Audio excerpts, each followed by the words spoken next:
Good morning, Good Service Line morning. community. Good morning. I feel I'm like I coming gotta to change this up. Put the Oh, ladies up top. I can be the thorn between two roses. well, I am coming to you from a parking lot of a BP gas station on the side of 95 this morning. Well, tell everybody we said hi. Oh, I will. Oh How my you doing, goodness. ladies? I'm doing good. I'm here, right? The sun is shiny. Woke us up bright and early this morning, and it's going to be a hot day. Yes. Yeah, Mm. it's a hot week up here. All week, supposed to be 100 on Sunday. Oh, wow. Which Yeah, means that I'm probably 110 since we're maybe. 5 hours south of you. Yep. I just noticed I Oh, have the elevate on my square. I like that. That's I fun. feel like I need to talk with a Southern Kentucky drawl, oh, but I don't know how. How you Oh, all doing, y'all? y'all. How y'all alive. doing? Alive and well. I did EJ's recording for his phones when people called in, and I do it with a Southern accent. And although he makes fun of me for my Southern accent, he had me do it again with the same Southern accent and changed up the words whenever he came and visited us last time. So I would guess I'm semi okay. Yeah. That's I hilarious. mean, you're borderline South, I I guess. am borderline South, but I'm still not from Kentucky. Yep. Anyways, we got a lot of people checking in. Good morning to everybody. Like, we got a lot of people here.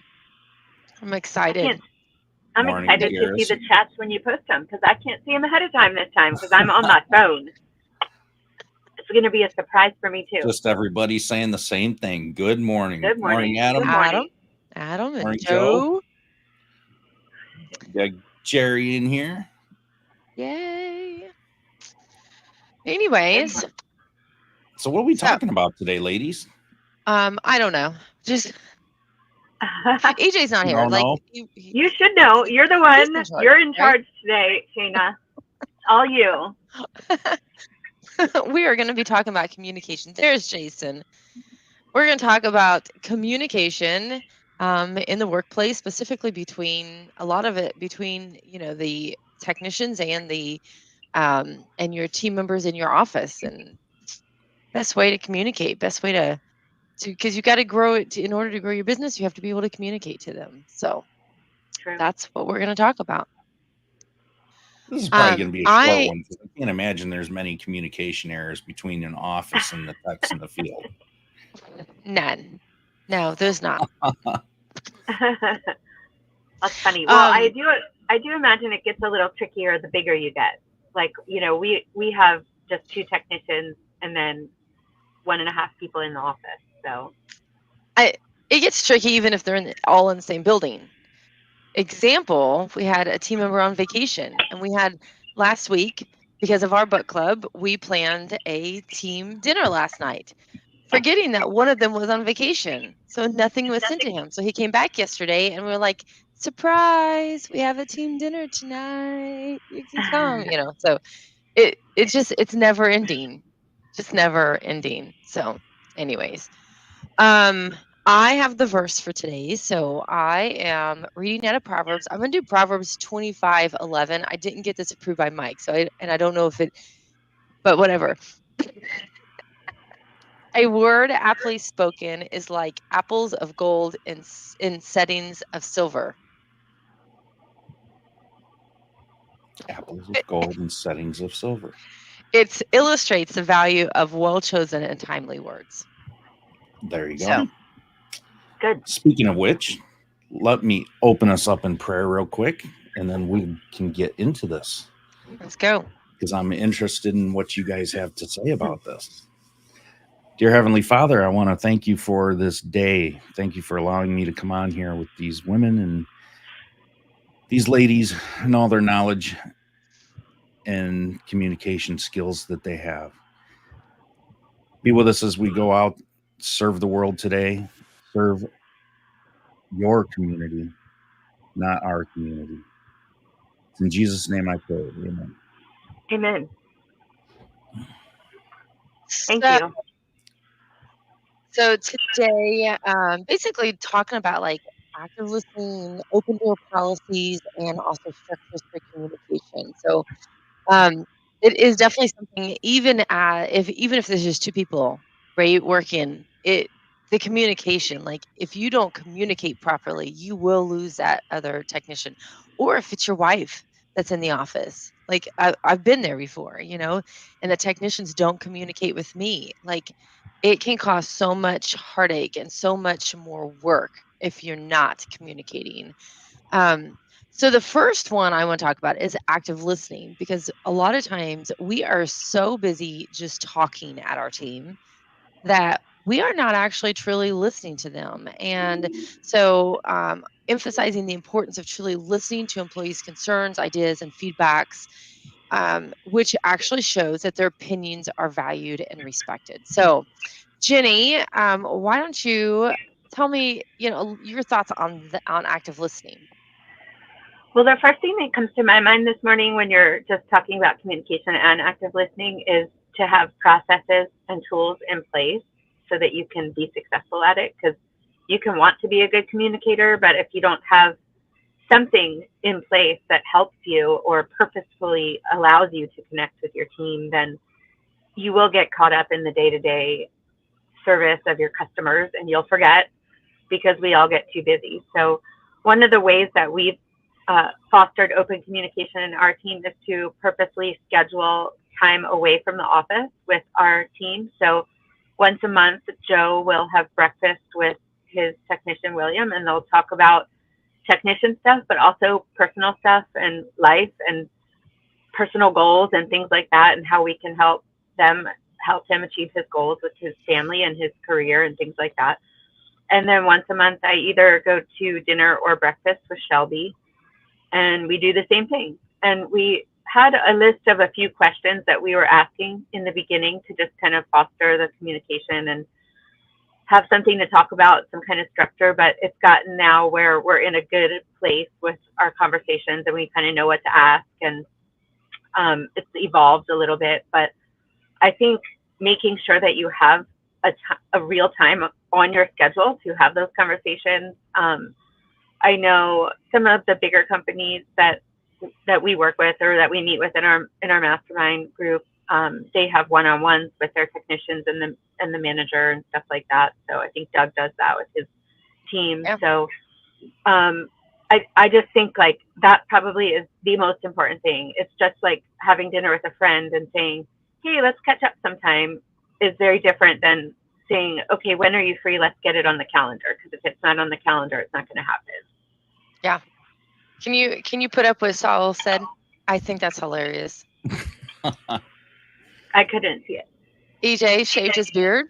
That's hilarious. That is funny. No. Yes, he did. Sorry. Today he Sorry. did. EJ's and he on lost vacation. His accent.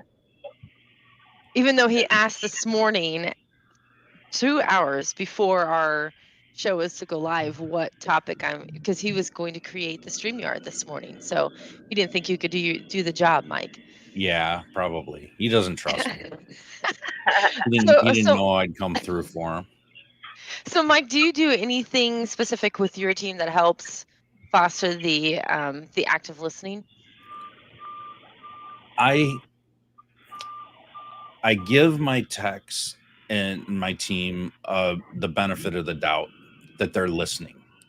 And I try really, really hard to communicate things very clearly, and we're a remote work team. Mm-hmm. So, a lot of times things don't translate in a message on Slack, like they would if you were on a video or talking.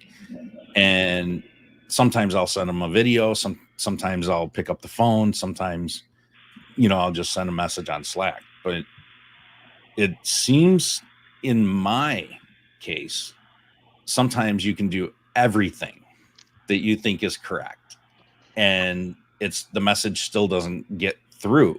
And it's like, all right, did I miscommunicate or did they not listen? I think that's Yeah. the key differentiator here. Yeah. Is the communication the problem, or is the problem that they didn't pay attention, Yeah. or just listen? Yeah. And when I have those issues where something's been missed, I have to go to them and say, what did I not communicate? Can you look through everything that I sent you and tell me what I missed? Because it seems like you didn't get this part, X, Y, and Z. And I have to go through that kind of with kid gloves, and just, I mean, it's a balancing act, honestly, because you don't want to, seem like you're almost blaming them or attacking them or anything like that. But I've learned to take the approach that, okay, put it on them to tell me if I did something wrong. Yeah. And if they can't tell me that I did something wrong, then I kind of watch to see if they're going to take ownership and own their shit, right? Because I'm a big proponent of you need to own your stuff in order to be able to fix it. You can't fix it if you don't know it's broke. So that's my way of making them realize that, that your listening part is broke. You're not paying attention, in some way. So, not to say that they never come back to me and say my communication was broke, and I have to own that. But it's all about incrementally getting better, and when you're working with a team, that's the beauty of it. You get better over time through communication. Yep. You guys hit up both points on, you got both the techs actually listening and the techs listening to you, or your team listening to you. So in both ways is important whenever it comes to, like what Ginny was saying, having those one-on-ones, and the one-on-ones not being just about work, but also about their personal life, because most of the time it's their personal life that's affecting what they're doing in your office.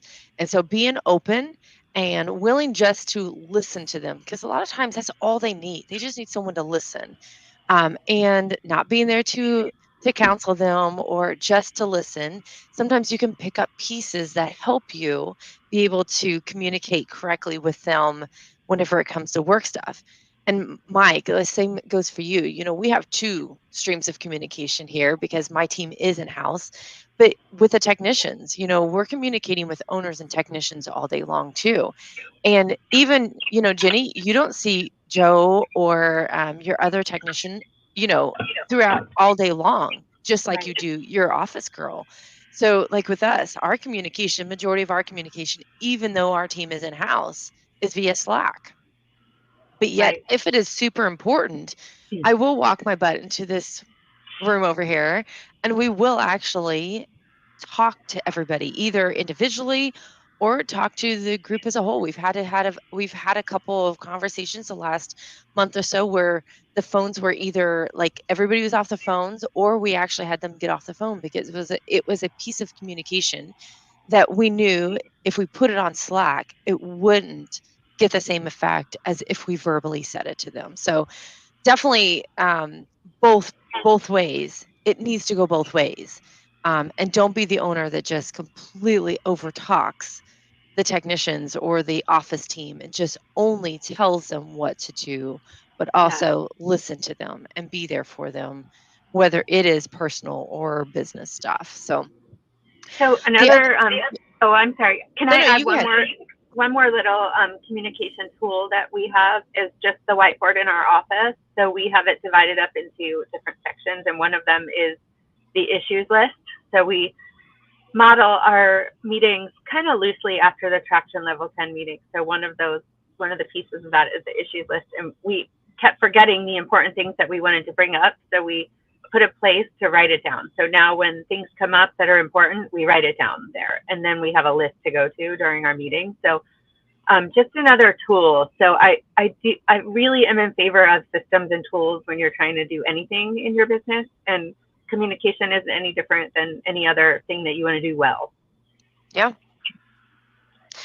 So the next one I want to far as the active listening is the open door policy. And there are some people that will take it all the way to the extreme and share every single line item on the P&L with their team.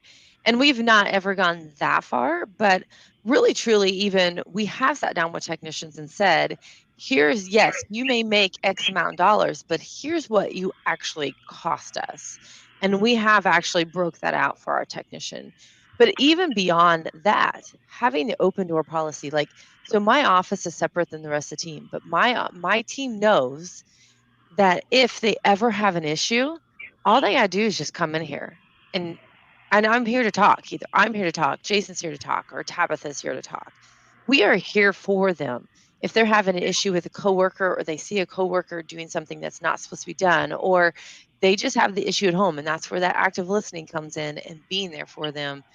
Having that open door policy, making sure that your team knows that you are there for them no matter what, is to me it's a vital piece to running a successful business. What do either one of you have thoughts on that? Do you want to go first, Mike, this time? I kind of have mixed feelings about the open door policy, because I've always had that open door policy. But what I found is it was taken advantage of in a way, because you got that open door policy, especially if you're there, like you are, Shayna, you're there, and it's just so easy just to walk in or bug you about every little freaking stupid question thing, and it's like, at some point you need to think for yourself, people, and I've had so many employees over the years, they just ask me 1,000,001 questions, and it's like, if you would have taken 2 more seconds before you asked me that, you would have obviously known the answer if you just thought through it.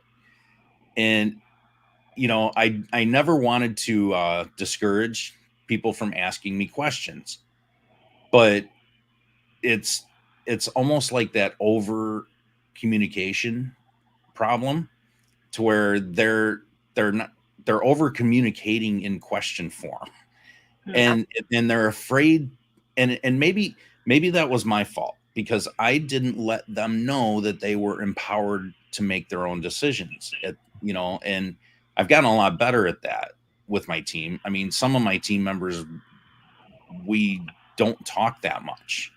Everybody just does their job, and things run pretty smooth until they don't, and then we have to have that talk. But that's the beauty of, I know we're going to talk about this later, but SOPs and everything kind of just set the tone, and it's the beat of the drum that everybody follows. The rest of the band needs to follow that rhythm and beat of that drum, but you still got to practice, right? Yeah. The band's got to get together and practice. Otherwise they're going to sound like crap, no matter how good the drummer is. When we started working on empowering people, and then also laying out different structures, like I'm not, the CSRs don't come to me for problems. They would come in and they would ask me a question. I'd be like, that is not a Shayna question. That was a line that I used so much in the very, very beginning. That's not a Shayna question. And they'd be like, oh, I guess I need to go ask. Yes, because they're the one. I don't care if I have the answer or not. That is definitely not a Shayna question. Mm-hmm. Most of the time I didn't know I don't, like they come to me with about problem with our new phone platform. And I'm like, That's not a Shayna question. Shayna can barely even answer the phone right now on this new platform. So I'm going to use that, even though I don't have anyone else to answer the question. I'll just say that's not a mic question. That's not a mic question. It works Go very look well. in the mirror and ask yourself that question. Or your team members, talk to each other, because a lot of times that also fosters the connection between them when they're working together to solve something. Right. Yeah. So Ginny, what's your thoughts on this? I like that you mentioned sharing some of the financials as part of your open door policy, because that's not something that we've really done a whole lot of in the past, but something we're working to implement now, because I think it helps people see the big picture and feel like they're really part of the business instead of just working for you. And one of the important things that we ran into pretty much when we first started putting Will out in the field is he has a very generous heart, and he wanted to help somebody by not charging for something because it didn't take him very long to do the repair. And so we had to help him understand the cost of doing business, and that it costs us a little over $100 just to send him to the door, because we invest in all the things that make us a professional business, like education and uniforms and the trucks and the insurance and all the things. And so it's not free just because it didn't take you a lot of time to do it. Yep. So communicating that piece of the financials, I think, is super important. And then the second piece is just, here's where we are with just our regular revenue. Like you said, doesn't have to be line by line, but letting them know what our revenue is and what our revenue goal is, and making some stretch goals is something we're working on. Thank you to the Tommy Mello book that we're working through in our book club right now. And I think that's empowering to them to really feel like they're in the know, and it's not some secret thing that they don't have any clue about. Yeah. I think if more owners shared what it actually costs to run businesses, we'd have a lot less just pop-up shops and these one-man shops that are only around for a year or 2 years, because they all they see is, I'm paid $30 and I'm charging $150, and the business, the owners are making money hand over fist. That's what they see. I mean, that was the 20 years that we were running the electrical company. That's all we heard until we showed them what the financials was. And very, very few of our team members, our electricians, the heating, cooling technicians that we had, ever went and started their own company, because they really did. We tried to show them how difficult it was, and that it's not just I'm going to open the door and make $1 million the first year. It's just not. There are companies that do it, but the majority of companies don't. So yeah, I must feel oh, sorry, Mike, go ahead. No, a lot of times you also have to convey and communicate. You're the one taking on the risk. You're all 100% of the risk is on me, not you. And there's some compensation along there with that, that you got to consider too. Yeah, 100%. I was going to mention, I don't know about this, but I'm curious how you feel about this, but we don't really share to the public either, obviously, all of our expenses and things like that. But those pop-up people that you're talking about, some of them they're charging like a $50 service charge. So of course that looks really appealing to the customer that has no idea.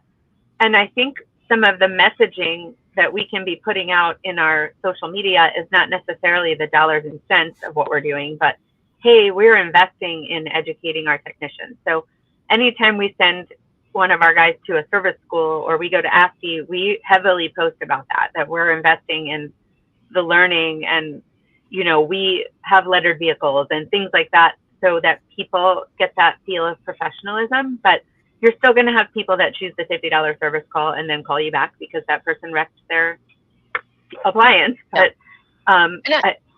I feel like even taken even farther, you're talking about, letting people see that. Let people see when you hit a 5-year mark or a 10-year mark, 15-year mark, because 5 years doesn't seem long. Yet on the other hand, the percentage of companies that close in the first 5 years, like when we hit our 5-year mark, I was like, whoo, we are safe from the first round of blowouts. We made it, Yeah. Now next is the 10-year, like we're going to get there.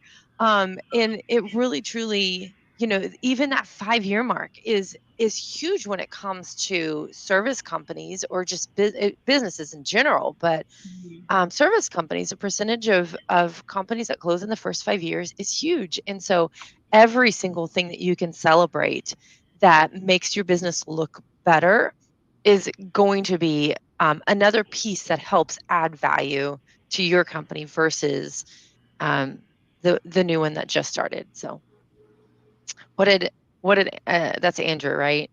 Say, start a business, get rich. It's easy. It is easy. Mm-hmm. My gosh, and I know I've said this on here before, like I actually truly thought that starting my office up would be easy because I already did everything. I already did this. So why would it be difficult adding Because on other people. companies? Yeah. And Because people. because of people. But I also had no idea how to price myself. And if I hadn't Mm-hmm. had the electrical company the first 2 years to hold me over, we wouldn't have made it the first 2 years because I was not priced correctly and we were a sinking ship. Thankfully though, we had the electrical company to hold us over. But I didn't just go out and just start a company. I was already doing it. And no, no, I don't know if I would do it I again. mean, in reality, I mean, Andrew's correct. Starting a business is easy. Anyone can do it. It's running a business successfully and staying in the grind long term and not giving up. That's the hard part. That is. Yeah. It is. And then continually learning. Like I know that's not part of this, I but mean, you can't just keep doing the same thing. Everyone sees, and I fell into this trap, in the very, very beginning. I started a couple other businesses and thought the same thing until I got my head smacked around and reality kind of sunk in. But it's that whole iceberg, analogy where you only see what's above the water, but the majority of it's below the water and it's hidden. Yeah. And it's the most dangerous part to all the ships that pass by, and that's where all the meat and potatoes happen. Yep. Okay, let's move on to our second point about meetings. And so talking about regular meetings and the importance of them. And I will go to say, like, it is easy just to say, I'm too busy. Unfortunately, what we always found, like with even the electrical company, it was easy to say, oh my gosh, I have a big job on the schedule this week. We can't do it this week. Let's do it next week. Oh my gosh, we have something else. Can't do it this week. And we would go huge lengths of time without meetings. And those meetings are really, truly important. So Ginny actually mentioned the EOS traction. We use that with my office help. We have weekly leadership meetings every single week. It is very structured. We go over issues, we go over wins, we go over our numbers. And it really, truly is important. I'm reading what Andrew said again. He added to it. I hope you all know I'm joking. None of us are rich, and we often talk about how hard it is. I knew that you were joking. I'm not sure if Mike knew or not. I knew. Anyways, so Ginny, I know that you guys have weekly meetings. So you want to just go into that and tell me a little bit of the importance and why you do what you do. Well, before we hired our first person, we were horrible at having meetings because I guess we felt like we didn't need to be accountable to each other because we were just surviving. But soon as we added a team member to our team, then we had somebody else that deserved to have a chance to say how they felt about things and to know what was going on. And you can't expect people to succeed if you don't give them some type of expectations and have a place and time that you can bring things to the table to talk about and get better. So having Shelby join the team was super important for us to have that structure. And that was pretty much when the tables turned and the tides turned, I guess. And we put on our big girl and big boy panties and we became a real business because we started acting like a real business instead of just like surviving and running service calls and staying up till 1 a.m. trying to do the paperwork. And so those meetings became really important foundational thing for our company to relay what our mission is about. So we read our mission and vision at the beginning of every single meeting.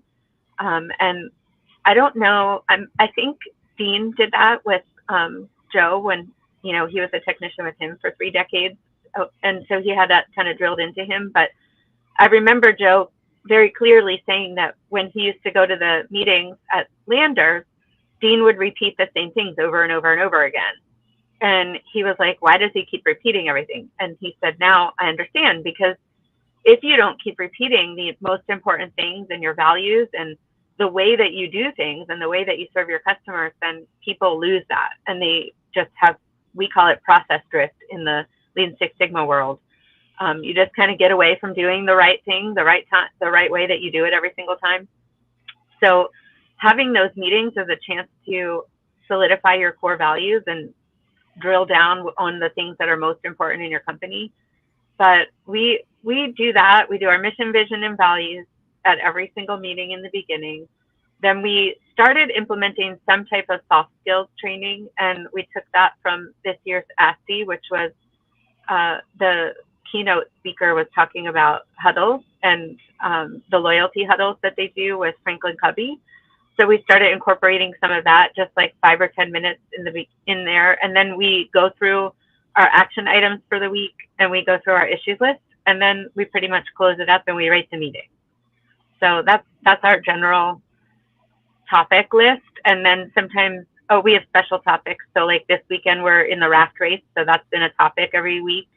What we're doing, did we build our boat? Did we get the refrigerator for our boat and stuff like that? So it's just a place to kind of go down a checklist of where we are and where we need to be every week. I can't wait to see pictures of your boat too, because you've been talking about it for 2 months now. Joe did an awesome job. It's really going to be fun. Mike, what are your thoughts? I know that you guys being remote. So do you have team meetings because of them being remote?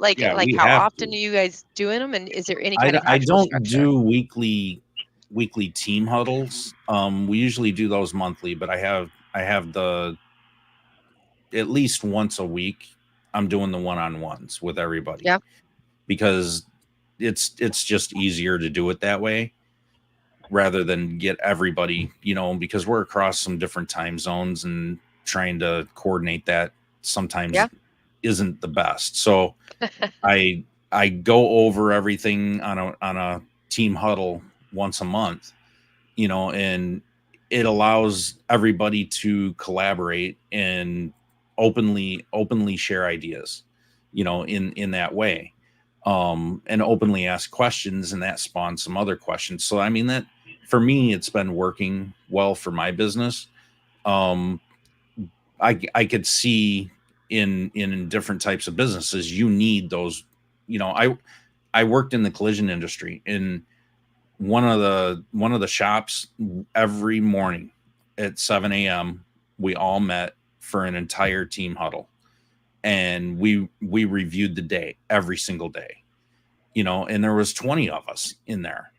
And when you're at that scale of people, you have to communicate very, very, very clearly, across different departments. We had our parts department, the paint department, the body shop department, the estimators, the front office staff, and there was so much disconnect. And once we went to that, it cleared most all of that up. Like probably 95% of our issues were gone within the first week, and it was really nice. A lot of times everybody thought we were over communicating with each other, but there was a week where we tested it. We said, okay, let's not meet like this for a week. Let's see if we can go to 1 week meetings. And in that environment, it did not work, and all hell broke loose for the next week, because everybody was literally scrambling, and there was just so much disconnect. But it only took a 15-20 minute meeting every single morning, and it was just, okay, here's what we got on the board. These are the tasks that need to be done. What do you guys need? Who needs what? Where's the roadblock? What are you waiting on? And all right, who's in charge of fixing that roadblock? and is the other person the roadblock? Is the customer? Is it whoever? Is it parts? Parts were always the huge roadblock for us. So definitely communicating with your team as a whole, that's a huge deal. I think it becomes more and more important as you scale and add more team members. You can get away with it with just a couple of people, but once you start adding 3, 4, or 5 people or more, you really need to do that for sure. So regular meetings and we've discussed all different types with us. We have a leadership meeting every single week. We actually do a all company meeting once a quarter. But even between then, we try to do other things, which are not really technically meetings. So an example, last night, we took the entire team to a pizza place. Actually, I just put it out. I said, 6 o'clock, we're going to be there. If you're there by 6:15, I'm ordering pizza for you and your family. And we had probably 3/4 of our team was there. That's awesome. So yeah, it was a really, really good turnout. I have lots of leftovers. So if any of you want some, just come on by. So it was good. And those are, even though they're not actual meetings, it's still team building stuff because you're getting them to communicate outside of work and do things. One-on-ones, absolutely huge. When we don't have our one-on-ones, I can tell. And that has been, lately, even just with some different structure things, it's been an issue. Had to be addressed. Why are you not doing? Let's do those because they are important. And it doesn't matter if it is your if it's for you, because even you need one-on-ones as leaders, or if it's for the lowest paid team member on your team. It doesn't matter. Doing those one-on-ones is important. There's one thing that I want to add to this. If any of you out there are going to start doing regular one-on-ones, and you start adding people and you start doing those one-on-ones, you can never stop doing them ever. Because the minute that you stop doing them or become inconsistent, those employees are literally going to think that you don't care anymore. And there's going to be some attitudes and wrong ideas and assumptions that are going to be made. So when you implement this, make sure that it's a long game, that you're going to stick with it. You've got to be consistent with it. That's a good point. Before we go to the last topic, Andrew's actually put a couple comments on here. He asked about your boat, Ginny. What about it? He said, boat, cardboard ricotta, they are so fun. But Ginny's is not cardboard. Our town has something called the Trent River Raft Race, and there's a category in there called anything that floats. So we have 2 refrigerators end to end bolted together, and it's going to be a really fun time. So we will surely post pictures. So you can follow Cavalry Appliance on Facebook and watch out for all the pictures coming next week. And then to address the party, Andrew, we even had 2 babies, I'd say 1 year or less, at our party, and neither one of those even cried. So it was still a party, even without them crying. So nobody cried. The last thing I want to talk about is SOPs, systems of processes. They are so important, and this is actually a huge way of communicating. In fact, I was watching a post by pretty popular guy in the service industry this week, and he said, if you don't have them, don't fret, but build one a month and you'll eventually be done. And I made the comment, I said, you're never done with SOPs. Like, we have a huge book of SOPs, and I'm still constantly thinking of, we don't have an SOP for that, or these SOPs have not been updated. They need to be updated. Like, it's a never ending process. But having the SOPs actually truly tells your team exactly how things are supposed to be done. So what's your guys' intake on that? Who wants to take that one first? Do you want to go, Mike? Sure. No, he's pointing up at you. Oh, he's pointing at me. Yeah, I mean, well, that is definitely one of my expert things that I do at my full-time job every day. I manage almost 1,000 policies and procedures for a hospital laboratory. And as a laboratory scientist, that is the only way that we operate. you have to have almost a recipe for how to do every test in the lab. And so when we're sending our technicians out in the field, or we have our people in the office doing all of the administrative things to run a business, they need a recipe of how to do it the right way every single time and the same way every single time, so that your customers get the same experience every time they call. So I always use the analogy of a restaurant with people. If you went to a really nice restaurant and you walked in and people greeted you in a casual way and you paid $18 for your meal, and it was good and everything came out on time and you had a fine experience, you would come back.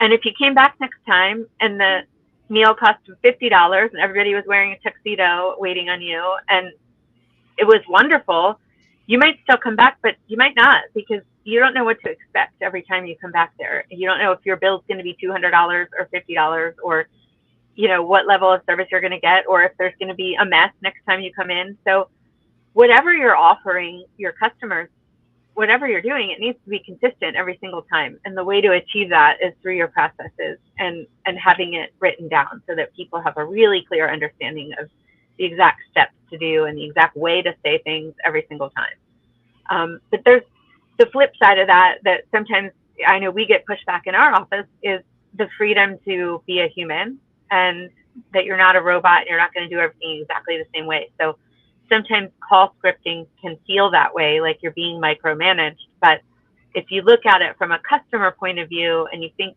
like Chick-fil-A, obviously everybody didn't come to Chick-fil-A saying, "It's my pleasure," but that's just their tagline that they use, and people expect that and they feel good when they hear it and they know that they're being treated the way they expect at Chick-fil-A. So that's kind of my take on it, from a nerdy point of view in the science lab, and then or in the hospital lab, and then practically how we serve our customers. It's just, it is an absolute must-have in your business.